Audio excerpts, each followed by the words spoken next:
Matica Slovenska, ktorá od svojho vzniku v roku 1863 nepretržite podporuje Slovákov doma i v zahraničí, vyhlásila rok 2025 za rok zahraničných Slovákov. Je to rok, v ktorom si pripomíname osobnosti a udalosti, ktoré formovali život slovenských komunít vo svete a ovplyvnili kultúrne, vedecké, umelecké či náboženské prostredie mimo hraníc Slovenska. Naša najstaršia národná kultúrna ustanovizeň udržiava tradíciu kontaktov, podpory a spolupráce so Slovákmi v zahraničí už od svojho vzniku. Matica Slovenska potvrdzuje svoj záväzok prehlbovať vzťahy s krajami a uchovávať naše národné dedičstvo aj mimo hraníc Slovenska.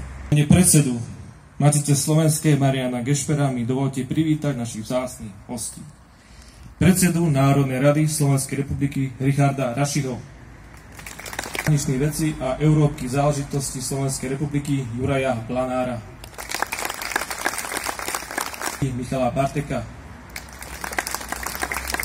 republiky Slovenskej republike Alexandra Nakiča, Pánskej republiky Slovenskej republike jeho excelenciu Rafaela Piňa Bakera,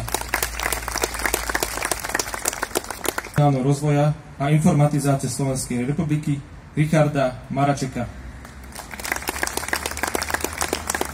Martin Jána Danka,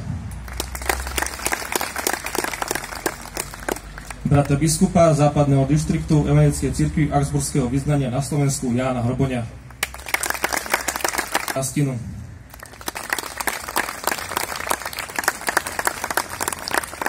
Bulíka a vnukov Jána Bulíka a Martina Bulíka.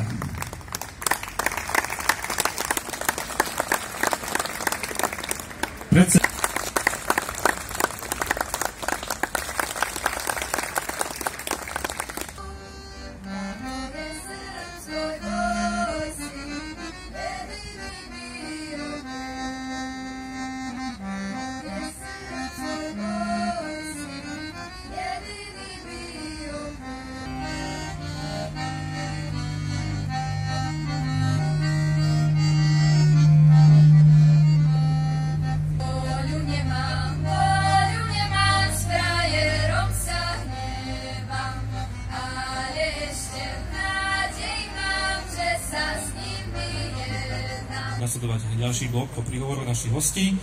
A teraz preto si dovolím odozdať slovo predsedovi Matice Slovenskej Marianovi Gešperovi. Vážená rodina Bulíková, vážený pán predseda Národnej rady Slovenskej republiky, vážený pán minister, aj zakladateľovi matičného hnutia a samotnej Matice Slovenskej Juhoslávii Jankovi Bulíkovi. Tento rok žije svet predovšetkým 80. výročím ukončenia tej najväčšej vojnovej apokalypsy všetkých čias, ktorá zhutla podľa názoru historikov nie 50, ale až 70 miliónov ľudských životov. Súčasne si pripomíname mnohé osobnosti, ktoré sú spojené s týmto udalosťami, antifašistickou rezistenciou, ale aj pohybom v boji za slobodu. Matica Slovenská nie je náhodou